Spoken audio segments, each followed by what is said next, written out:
Hello, hello, hello, everybody. Welcome to the second Malison news update. The second Malison weekly news. That's right. All right, everybody's here. Let's go. My mic is turned on and not muted like the start of last time. God. All right, so last week I gave a more general review of the game state. So this week I'll go into a bit more of like the recent work up to now. I'll cut together the general review of last week into a YouTube video soon, so that might help getting more people up to date for the general state of like the entire game. I haven't had time to do that yet. Sorry, I'll probably do that tomorrow. So I did show a few more recent things after the main update last week. So some of this will already be familiar to you if you stuck around a bit later last Sunday. But there's going to be some new stuff as well.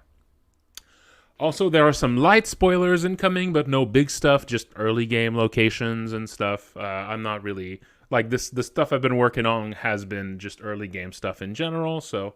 Also, if you have any questions about the project, I will do a little Q&A at the end. So think about it.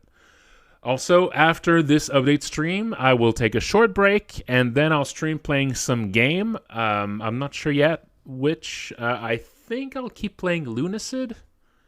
It might be Lunacid that I play after that. That was pretty fun. It's a nice atmospheric sort of Kingsfield inspired first person game. It's really cool. I like it. But yes, all right, so let me start the game here. The first things I want to show, I can just kind of show some of them in game. So how are y'all doing, huh?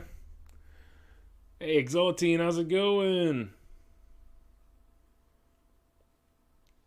And Rodox and Silent Will, who changed his name in chat to no longer be some nerd. I'm sorry.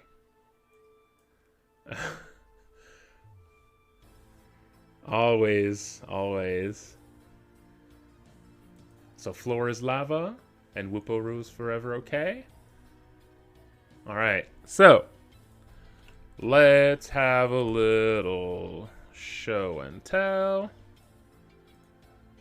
So the stuff I've been working on really for the past 2 weeks, for the most part. Hey, Catboy King, how's it going? So, a lot of what I've been working on in the past 2 weeks is all content around this street and the surroundings, right? So this is sort of the big quest hub of Chapter 1. And there is a shop over here where you can buy some stuff. And there is a pub over here. And so a lot of the work, especially 2 weeks ago and 3 weeks ago, was focused around remaking this here. So this used to be a much simpler... Again, I went into this on the last week update, like post the last stream update. But this used to be a much simpler...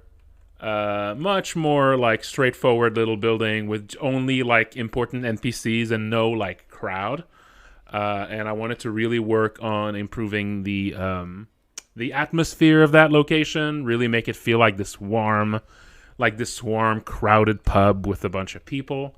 It gives you a sense that this is a city with people in it and not just like a place, an abstract RPG location, right? That's always important in a game like this, that it feels like if this is a city with people in it and that you're actually like working, like you're fighting for them in some way, you should have kind of a sense that they are actually in here somewhere, right? So this is like the biggest crowd in the game so far as like actual citizens. So yeah, I think it's good. It's important to have a central place that has that. Now, one of the changes that's a bit more recent. So in the initial implementation of this area, it used to be that every single one of those NPCs had their own dialogue lines. Every single one of them, when you talk to them, they all said a different thing. And sometimes you could speak to them repeatedly, and they had several lines. And that was a little bit overwhelming, as you might imagine. You know, you enter here, and when you realize that you can talk to all of them, that feels like a nightmare, doesn't it? You know? It feels like that's just so much to go through, right? So, what I worked on this week, and actually started that a little bit last week too, but that was mostly this week, I've been working on a rumors system to make this a bit less overwhelming. So how it works is this. You see, there are like sort of two kinds of NPCs here now. There's the important NPCs that actually do have like a main thing to talk about, and those show little speech bubbles when you get close to them, and they say things like that, right? And that's to indicate to you that these characters actually have like a specific thing to tell you if you speak to them. But everyone else that you can speak to here instead, they're all kind of one big blob of NPC. And when you speak to any of them, you're actually looking around for rumors. So you're asking around the pub for rumors, and then it gets one. It grabs like a random one from a huge bank of rumors based on what's going on in the game so far. And there you go. So instead of all of them having their own thing, they all kind of... it's not fetching the right name. There's supposed to be a bunch of different like patron names, and it's not fetching it right now. But because I just changed how it stores them, blah blah. That's just a detail. But yeah, Steelgate's just out of the pub. Marshal Boris wants it open, but it's locked from the other side. Might be able to open the gate if you go round through the west slums. Saw a man walk into the shadows and never came back. So, there you go. Now, the idea is basically there's this huge dynamic bank of rumors and little bits they can say, and that bank is going to get whenever you speak to one of those people, that bank gets populated based on a bunch of conditions. Like, for instance, that last line there about the gate, it doesn't show up if you've already opened it, right? There's certain lines that only show up if you're a low level, if you just started playing. So there's going to be a few extra like tutorial lines giving you little hints about gameplay, and some stuff that's less tutorial and more, more flavor, that's pushed to a little bit later, right? So you only start getting those if you're like level 4 or above, and that kind of thing, just to leave some more room for the tutorial messages to come up, right? So yeah, basically that's sort of the tweak made to this pub to make it feel less overwhelming. So it's still going to be overwhelming the first time you come in, but as soon as you speak to one of them, you realize that, okay, wait, I don't actually have to talk to all of them. Oh, whoop, it fetched an empty rumor there. Whoops. There is no one. The 4 Knights of Malison would save us if they were still around. You know, they got statues to them in the Barbican. That's a slightly shorter one. But yeah, so there's all those different quotes. And all of those lines used to instead just belong to a specific character to talk to. Which, yeah, like I said, it was a little bit overwhelming. There's still a huge amount of lines you can get from them. But, yeah, it's just simpler. And also another thing is you can only get so many rumors at a time, right? So you basically can get 3 or 4 rumors at a time now. And after you've had too many, like you just don't hear anything new. And then you need to like go back into the world and like explore and do stuff. And then next time you come back, there's going to be new rumors for you to get.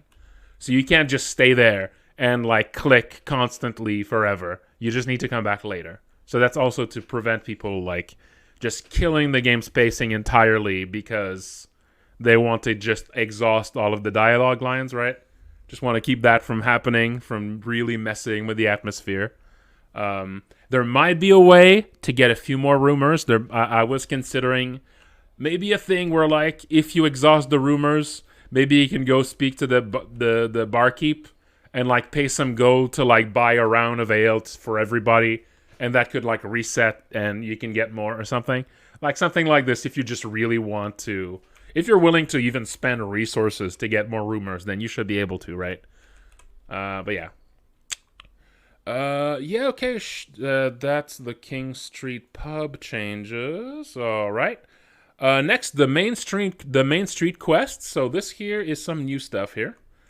So again, this was started kind of last week. I've basically been adding skill trainers to the Main Street, because that was one of the issues with some of the playtesting earlier. Is people end up with a lot of skill points to spend, but very few books to use to spend the skill points on and build the characters.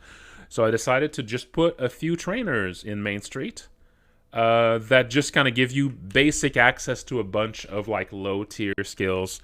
So this guy here, this guy is the warrior trainer. You speak to this guy and he can teach you. He also has some work for you. Tells you to go clean the latrines, of course. But you can also just get some training from him. And so again, I think I talked about this sometime this week. But yeah, so this guy now gives you just basic access to all the most basic warrior skills. Just to prevent that issue where you have so many skill points, you just don't have the books to use them up on. So, yeah.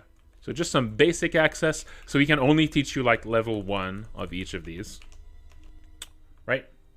Then, so also he doesn't really have quests for you. He's probably going to have quests later where he tells you to go kill some big monsters. He's probably have these kinds of things like slay quests, right? Maybe they're going to be like particularly challenging ones, like almost like a hunt. Yeah. Then you have Skadi, who's the one who actually she's the one who actually gives you like the chores basically to do around the street. She also teaches you scouting skills and like using ranged weapons. So basically, she's like the ranged variant, right? So basically, the same general idea, but she does actually have tasks for you already, and I've been working on her quests. I've been working on her quests already. And I'm almost done with our first few quests, which are like kind of the initial ones are a bit more work than the later ones. And so I've basically almost spent I wouldn't say I spent a full week on her quests, but it's been quite a bit of the first week, especially one quest, which I'll go a little bit to a bit later. She has one quest in particular that's really, really reactive, like has a bunch of ways it can go. And that has been actually taking quite a bit, but I think it's worth it. I think it's a really solid quest. And the last one is Glastovald here.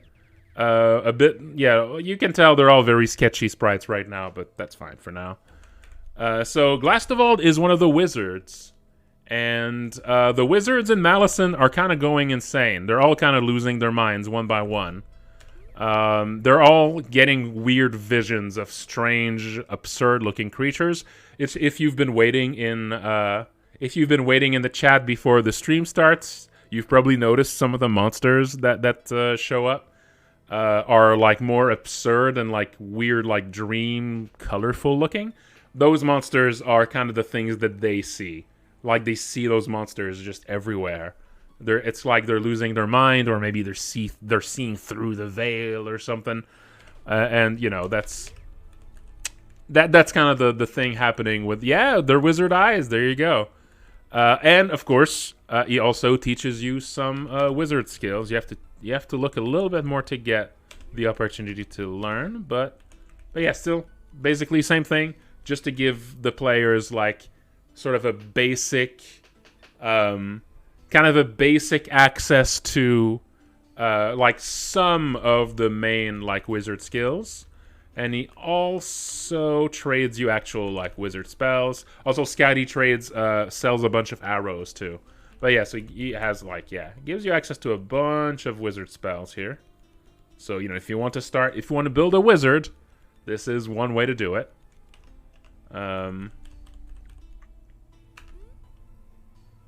Alright, so now most of the work on these characters so far has been just sort of setting them up as trainers, which is kind of like the core reason I added them there, like I said. But I also want to plug, so I don't want access to that training to be free.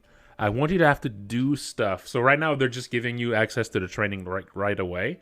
but I want you to have to do a few things around this area before they actually give you full access to this. But right now it's just immediately. Now I can get the first task here. I can show real quick. So I heard you have tasks to do. There you go. So the first task is just to clean the latrine. It's kind of a classic, really bullshit job to give to a recruit. And you can go here, and basically you have to get yourself a shovel. You normally have to buy it, but of course I added like a debug shovel here. And you just have to clean the latrines here, which is not the most exciting of the first tasks, but there is of course something that attacks you when you dig this one. What's this? Something moving? No, it's a spooky thing. And then you fight it. Again, I'll just use a cheat to get through that a little fast. But yeah, so you do this. I'm not going to do like the whole quest. And then when you tell her you've done it, she gives you the second quest. And the second quest is the one that's more reactive. The one what I was talking about earlier. It is to clean up this dusty little warehouse that they've been using to store equipment to defend the central city. And this is the more reactive part. This is the one I've been spending a bit more time on. So this is a quest where you have to... Skadi said not to touch anything, but maybe they won't notice if I just have the one thing. So this here is the more reactive one, right? This here is a quest where your task is to just clean up the little warehouse. And there's like these little dust monsters, the dust elves, that you have to kill. These basically represent all the dust you have to clean. Again, I'll just use a cheat to get rid of them. And then, as you work, it's going to be like, all right, well, we've done some of it. But there's all this gear here that you could take. And this is the part that's more reactive. You can just choose to rob the place if you like. So again, just using a cheat to get rid of them. But there's a lot of items that you could take here. See, and there's this helmet that looks pretty good. On here, there's a padded jacket. There's a crossbow. There's some potions. Over here, there's a scimitar.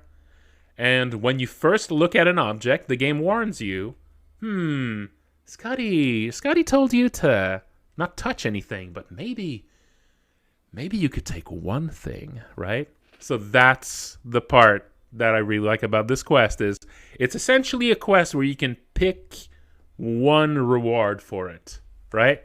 You have a bunch of items here, and the game is essentially telling you with a little wink, maybe they won't miss it if you just take exactly one thing. Now, you can decide to go to be a bit greedy and do a little bit more than that. You can decide, what if I take more than one thing? And you can if you like. And of course, at the end of the quest, there's going to be a bit more stuff that happens if you take too much. And that's been the part that's taken much more work, right? No, I know. Then the game actually does react to that.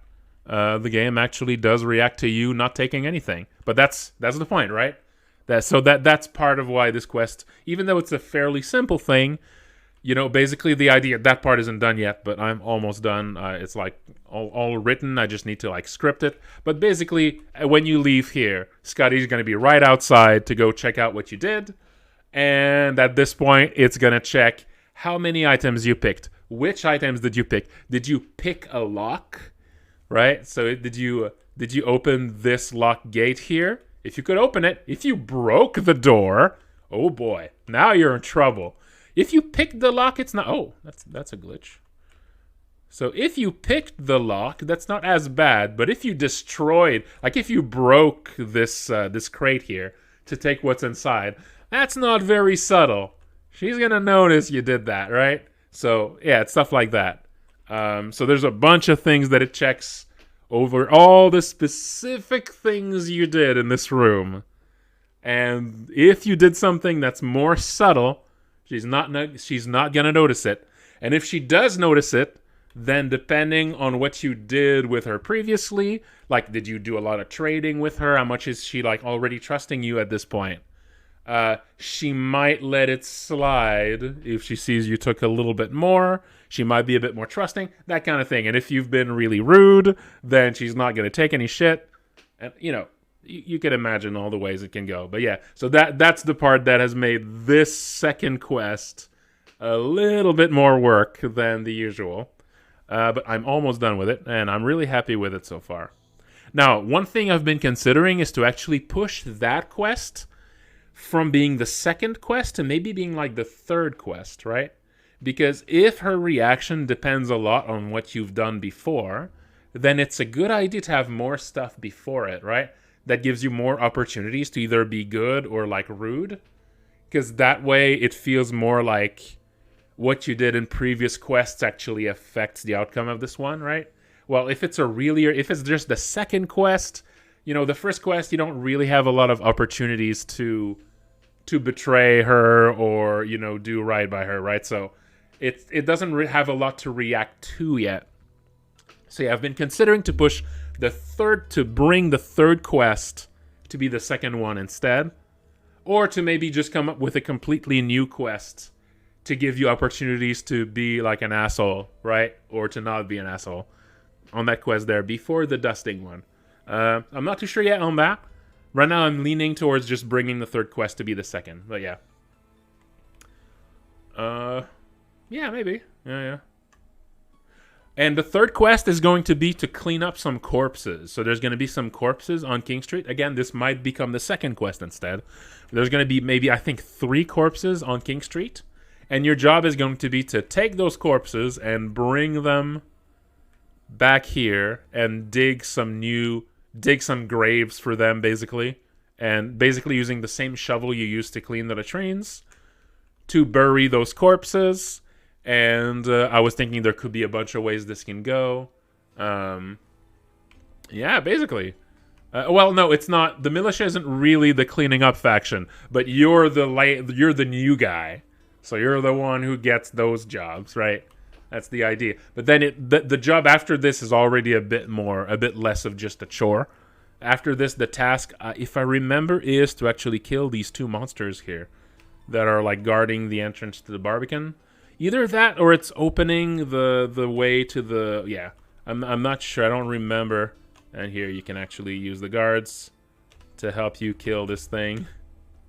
Also, Ambrose joins in. I'm still not sure why. Ambrose should not be joining in that fight. That Ambrose is the lizard-looking guy with... Oh, wow. Well, what kind of damage was that? Gladys just did 60 damage there. Holy shit. That is a wild amount of damage there for... Anyway. But yes, so the job after this. So I didn't actually start on this. Obviously, there's no corpses even yet. But yes, that's going to be the job. And I think the complication of this one is that one of the corpses, as you bring it back, is going to like burst with bugs that are going to attack you. Like while you're dragging it. That's probably going to be what's going to be there. So that's the first 3 tasks. Like I said, those are kind of the more complicated because all of the other ones just tie to things you can already do, so I don't need to add new content for them. So like I said, one of them is to kill these 2 monsters, one of them is to clear this building, one of them is to clear this building, one of them is to clear this building. So the rest is way simpler. One of them is to just get this door open. You can't open it from this side, you have to come up from the other side to do it, like that guy in the pub says. So like the other stuff is all tied to things that already exist, so her other quests are not going to be nearly as much work. All right, so yeah, that's Skadis quests. Let's see. I got to scroll down a bit. Yeah, okay, I went over all of that. Oh, yeah, something else that I did. I've also shown that a little bit before. But again, if you haven't been following all the streams, you probably haven't seen it yet. Let me just scroll past all this. There's a new Undercroft area.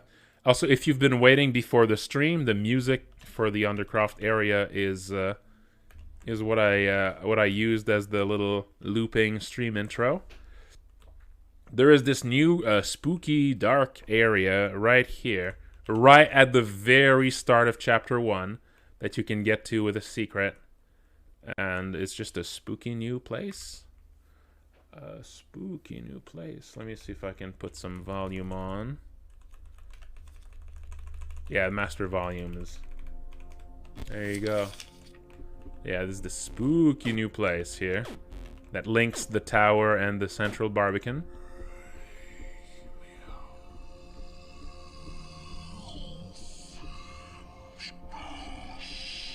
It's this very wet underground passage that's underneath, that runs underneath the walls. And yeah, there's these monsters that you can fight here. These are actually really nasty if it's your first... If you go there as early as you can, these are super deadly. If you come here a little bit later, they're not too bad. Let's just get rid of them, but yeah. And yeah, it's basically a way you can skip the early part of the game. If you can avoid all of these monsters, you can use this to just skip like the whole tutorial section of the game. There's actually several ways to do that. Yeah, the attack animations are really adding. They're really adding to it. I've been considering adding like timed hits to using those animations to do like timing, but it doesn't fit the game super well, so I'm not sure. It might be something I would put in just for very specific, like in a very specific circumstance. Because this is the kind of game where, depending on the enemy range and your character's reach, yeah.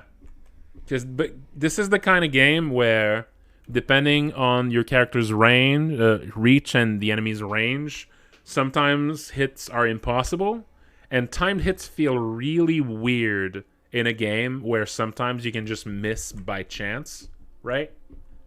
It's a really awkward mix. Like, if there's a chance you miss, but there is like a trigger for you to hit, to like do a really good hit, right? Like, it's just a very awkward mix of mechanics. And in this game, it's kind of common. And it's also common to do glancing blows, and those would feel even worse. Yeah, the glancing blows especially are a problem for that. But yeah, so I'm not sure yet. I was thinking maybe it could be just a very specific... Maybe a very, like, specific equipment lets you do timed hits or something. I don't know. Yeah, it could be, yeah, like I said, yeah, it could be a buff. It could be, yeah, some sort of... I think that would be more appropriate than, like, a general system for it. Just because of how the accuracy works in the game. Yeah. Alright, so, alright, there's a few more little things to show here. Oh yes, so another thing I did last week, I implemented new assets for the Northeast Artisan Street. This is something that I had the assets for, that Scaradactyl, who's not in the chat right now, but... So, this is the old one. So, I've actually had the assets that Scaradactyl made for this, for that change for a while. But I had not actually, like, implemented them for the longest time. So, this is what it used to look like. So, you know, obviously, just a lot of really placeholder assets. This is a bad screenshot, though, unfortunately. I didn't really... I should have saved, like, a higher quality screenshot for this. Yeah, Scaradactyl isn't here, though. Is not here right now. But, there you go. There's the... That's the before, and then the after. Look at this shit. So much better. So, like, look here. So this is before and after. Before and after. Before and after.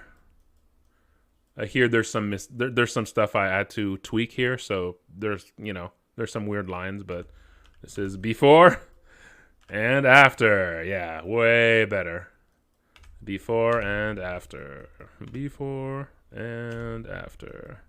Yeah, Yeah, Scarodactyl is really good at the rubble, especially the really, really nice detailed rubble. There's a chimney here. There's like a ruined chimney. I keep forgetting to add. I need to make a note to add the chimney here. Like a half collapsed chimney. That looks really nice. I had to make it a separate object so that you can walk underneath it. And that's why I keep forgetting to put it on. And yeah, before and after. Yeah, this looks way, way better. Yep. So yeah, that was like last Tuesday that I did this. And lastly, I've been dealing with some issues, some technical like programming stuff, basically. Some issues caused by a recent GameMaker update. There's been a change with how some things work under the hood with GameMaker, which has broken a few things. Regarding how moving items between different characters works. As you can imagine, that's a pretty fundamental part of the game, so that has caused a few problems. But I think most of those issues I fixed by now. There might be a few like obscure moments in the game where an item is moved that I still need to like find and fix. But yeah, that was a bit of a headache early. Last Monday, Tuesday, and stuff. So that's it for what I did. But there's also some freelancers' work. So I wanted to set some time aside to just point out all the wonderful, amazing work. Wonderful, amazing work from freelancers recently. So first, let's start with the visual assets. So now, since the focus of these 2 months, this month and the next, is on finishing details and content for Chapter 1, we've focused some of the work on finishing a lot of the various locations of Chapter 1 that still look the most unfinished. Like I said, this here was part of that. This, like, finally implementing these assets, although there's still some missing stuff. We do want to put, like, some back-facing buildings on the bottom. So that's still a missing part here.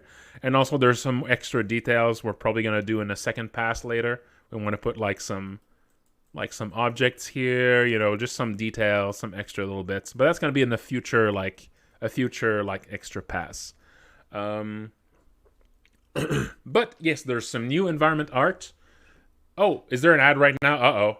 I'm sorry. You know what?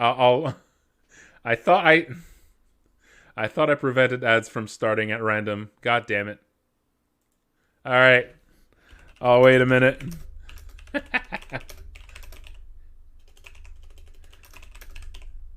God. I should have played an ad early on. I'm sorry about that, folks. I thought I set it up so that it doesn't actually run ads on its own anymore. So that I run the ads manually to avoid this kind of thing. All right, well, just wait. Y'all tell me when the ad is done. Oh, hey, Fatty Boomsticks. Thanks for subscribing. I appreciate it.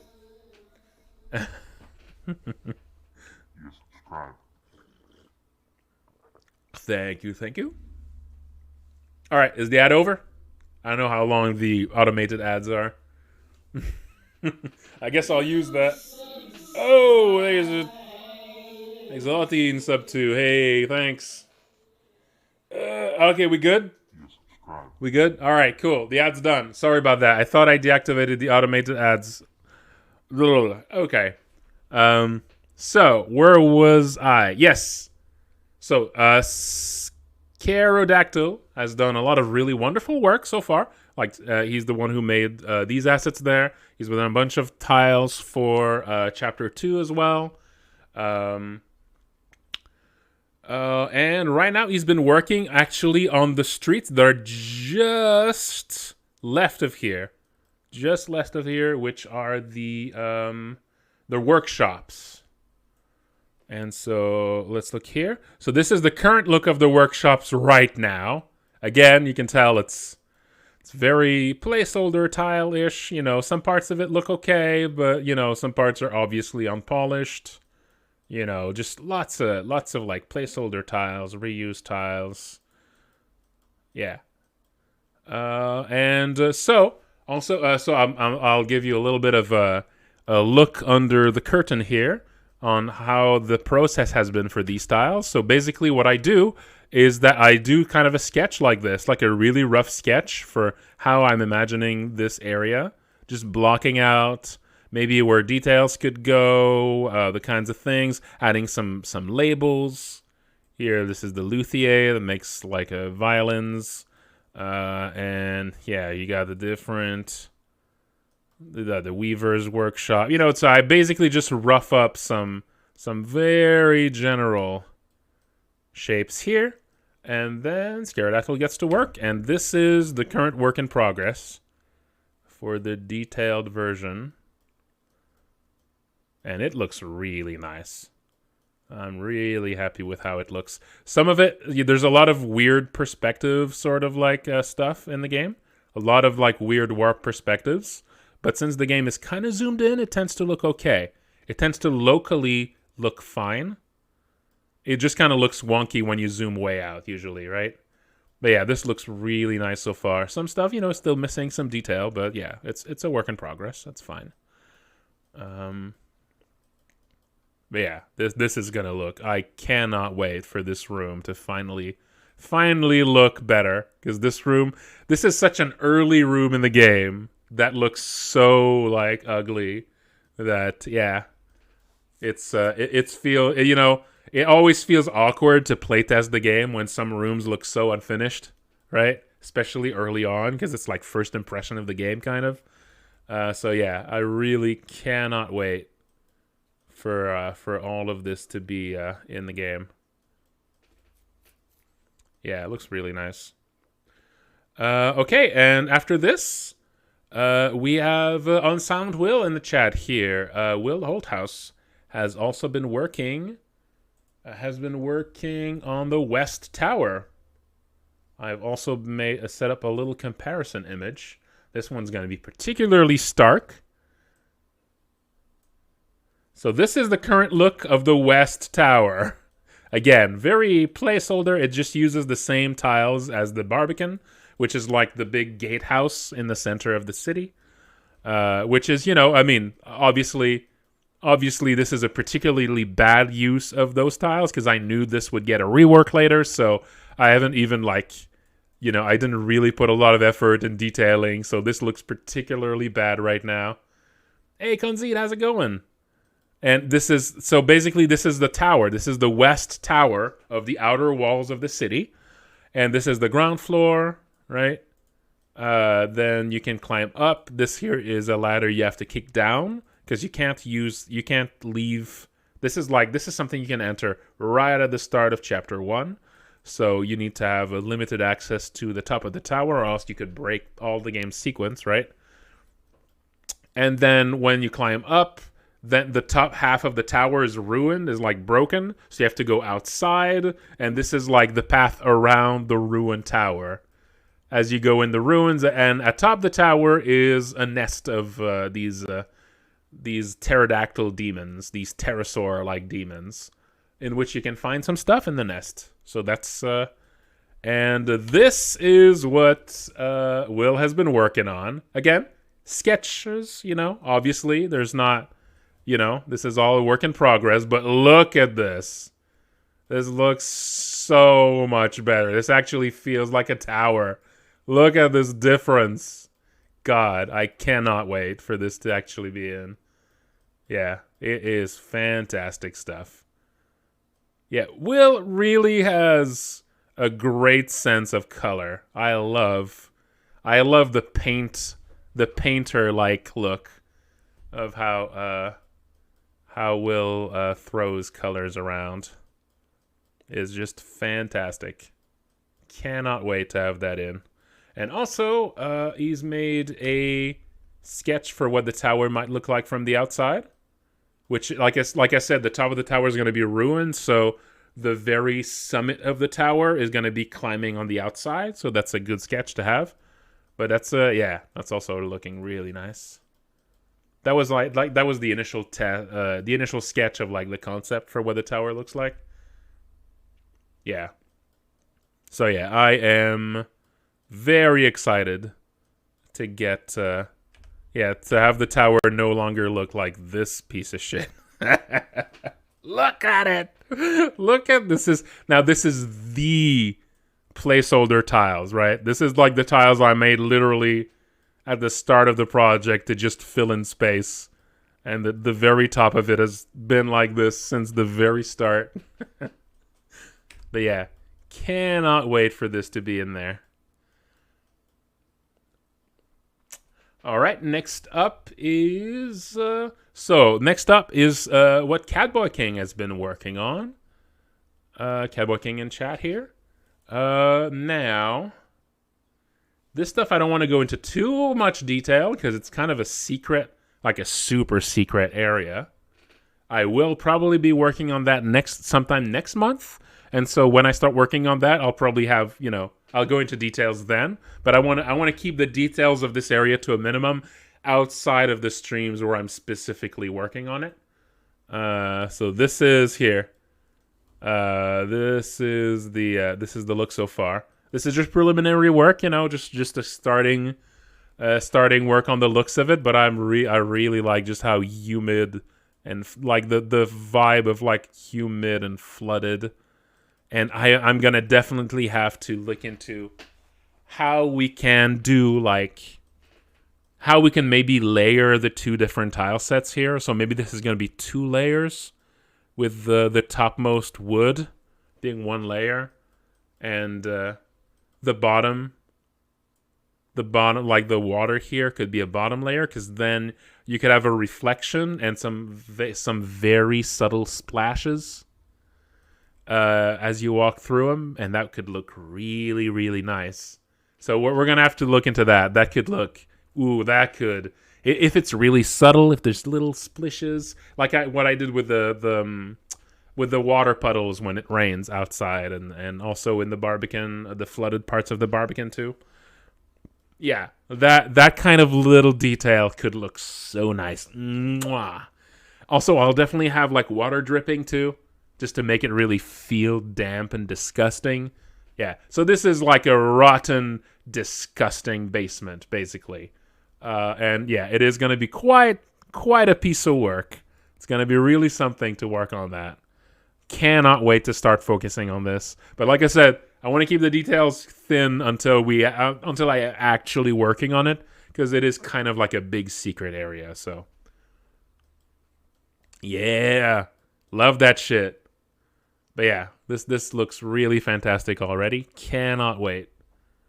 All right, so that's it for the visuals, the visual asset stuff. Now let's talk about music a bit. So Kyle Riley, Neon Lair in chat, you might be around, maybe not.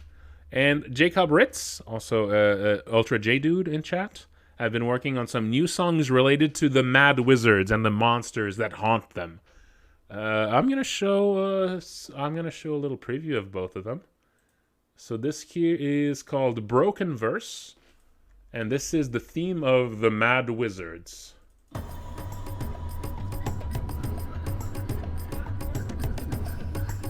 Yeah.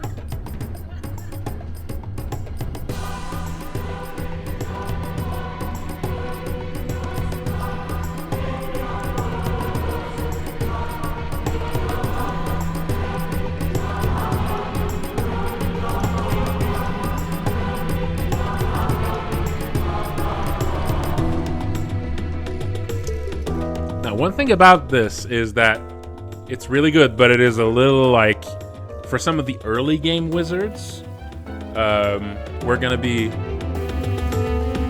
it too low?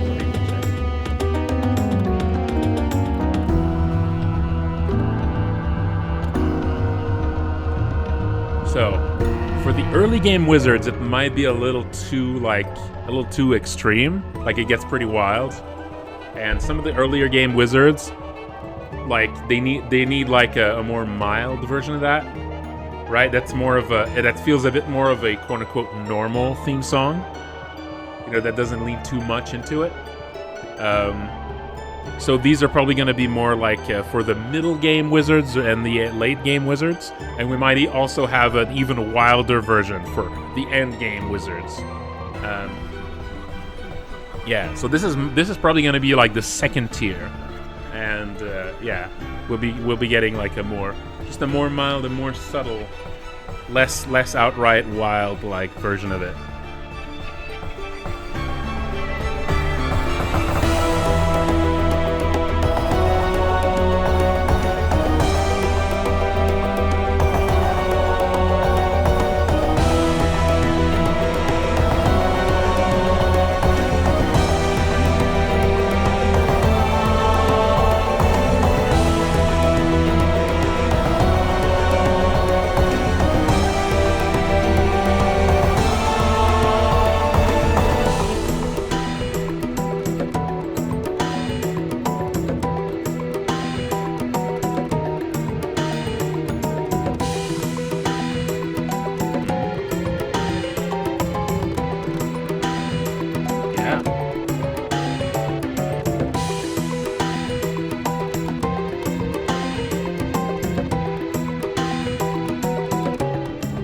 I guess while this plays, I could show some of the wizards. Yeah, I should show some of the wizards.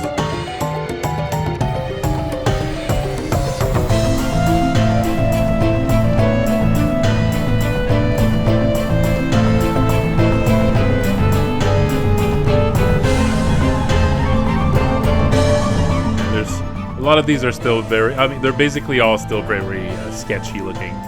Yeah, these are all the mad wizards in the game. There's a lot of them.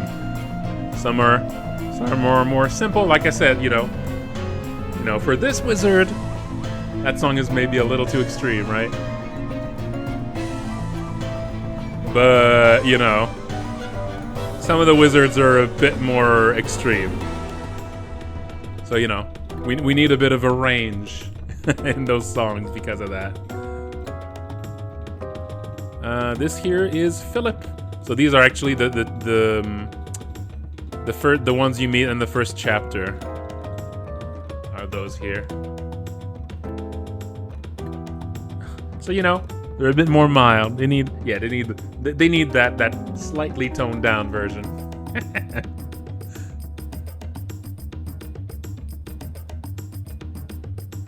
Oh yeah, so this was Broken Verse. Now, the next song is Galumphing, which is the theme of the things that these wizards see. That is the reason why they're going mad. Now, this one I want to be careful. The old song was called. It used to be called Tarred and Feathered because it started out as a different song for a different purpose, and then it was modified for this new purpose. So, yeah, but its actual name is Galumphing. And now those madness nightmare creatures, I want to be more careful about showing them because they are a little more extreme, and I want to keep a lot of them secret because it's kind of fun to just discover them in the game. So I'm a bit more shy about showing those, but here is Galumphing.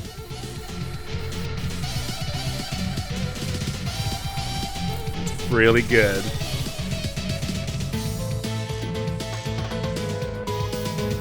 There's a slight thematic similarity between that and the Wizards theme, which is appropriate.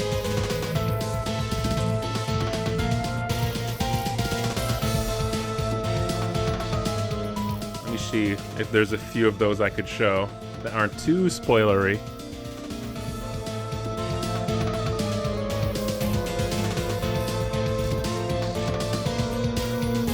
Yeah, there's a couple. Yeah, they're a little more. You might have noticed some of those designs in the. Yeah. Yeah, it's those kinds of things. I don't want to show too many of them. There's a lot of them, and their designs get pretty wild. But yeah, very appropriate for the nightmare monsters.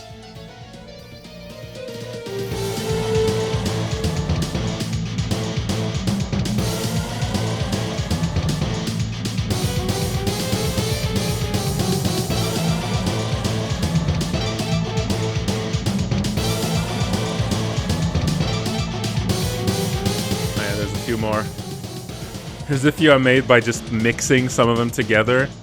Some of the sprites, I just like slap them and crop them together and then like fix them so that they quote unquote work. And those are actually some of my favorite designs because they're just complete nonsense.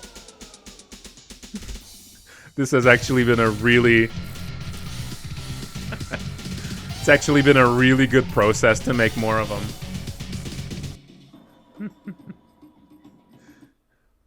But yeah, so that is Galumphing. Yeah, those have been a lot of fun. Yeah, like reconnecting it like eye stalks to like the legs of that other monster makes such a good design. I love it. That's right. But yeah, there's a lot of those. There is a lot of those monsters. It's a whole thing uncovering what this is all about. It's a whole side quest related to like wizards and magic in the game. All right, so let's see. Okay, so and finally, for like freelance work, this week CBoyRD has done like a full passive editing and rewrites on much of the Chapter 1 dialogue.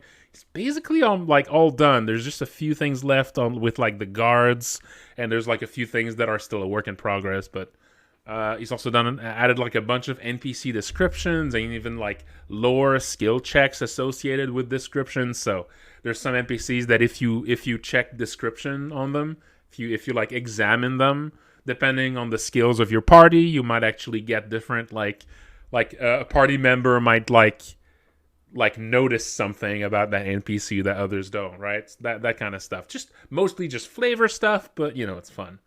Also lots of polish and detail work on the quests. We've also been working on like some of the remaining Chapter 1 quests and figuring out some of the characters and interactions and stuff. But yeah, there you go. That was the update. So that was still a pretty beefy update because I basically went over like what I did the whole month. So next week it should be finally a smaller update because next week I'll just cover what I actually did this week. So it should just be like, you know, like 20 minutes instead like of a full hour or however long this has been. So coming up next week, what I'll be doing, I'll be finishing Skadi's quests and then moving to the other two King Street NPCs, Boris and Glastovald. Glastovald's new work is going to involve like the mad wizards and their visions and those nightmare creatures and stuff. I also want to work on Naza, the shopkeeper. Naza is a shopkeeper that that has a bunch of like obscure and weird items that he wants you to find buyers for, and that's going to be a really fun quest. I can't wait to work on that. Like the idea is that he has like just a big inventory of items that seem kind of useless or bad, and he sells them to you for cheap, and he asks you to like find buyers for them that are going to buy it for more than what you bought from him, right? And the idea is that this kind of means you have to think about all the NPCs you already know in Chapter 1 and all the NPCs you've already met and think, who could actually have a use for this? And that's like a fun way to have one quest kind of interact with a bunch of characters, making you have to actually think about the NPCs you've met, right? So I really like this. But yeah, his quest is, I mean, there's some details figured out, there's some design on it, but there's no actual like scripting done for it yet. Also, I want to work on Nab the kobold, who is the thief skill master. So as I showed a bunch of different characters, you might have noticed there was no like thief, like actual rogue class. Skadi kind of teaches you how to use ranged weapons and some stealth stuff, but yeah, so there is also a trainer for thievery, like stealing, picking locks, and all that. And that is Nab, the kobold. She's like off in like a back street nearby. And she only has one quest right now. I want to have a bit more. So I would just kind of beef up her own tasks like that. Now that's probably not gonna be next week, but I might start on it. Maybe the stuff, maybe it's gonna be pretty quick and I'll get to it. And also later next month, I'll be moving on to Madeline's quests. Madeline is she's that character whose brother has been, basically hasn't been seen in a while, and you end up finding her brother somewhere that may or may not have a lot of spiders in it. And so this is also tying to the spider's lair, so I'll also be working on the spider's lair area, finishing that up, polishing it up. And also I'll be working later next month, hopefully next month, I'll be working also on that mysterious dungeon area that Catboy King has begun work on the assets for. And finally, at the end of next month, there's going to be a big playtest week to wrap it all up, to really like just do a lot of testing on Chapter 1 to test all those side quests, all that content, make sure that it all works. And that's it. That's going to be, this is the next, this is the next month or so. All right, so if you have any questions about the game, I can answer some questions. A little mini Q&A now. And otherwise, that's going to be it for the update stream. Also, after this, so like I said, after this, I'll take a little break, and then I'll probably stream playing some sort of video game. Probably Lunacid. Lunacid has been pretty fun. It's a fun, like, atmospheric, Kingsfield-inspired game. It's pretty good. So I don't think I'm getting any cues, and that's fine. It was a very thorough update after all. All right, so yeah, I'll take a little break, and maybe in like 30 minutes, I'll resume with a new stream, and I'll be playing some Lunacid. It's a really good game. I recommend it. If you wanna have a little peek of what it's like, just tune in 30 minutes. Well.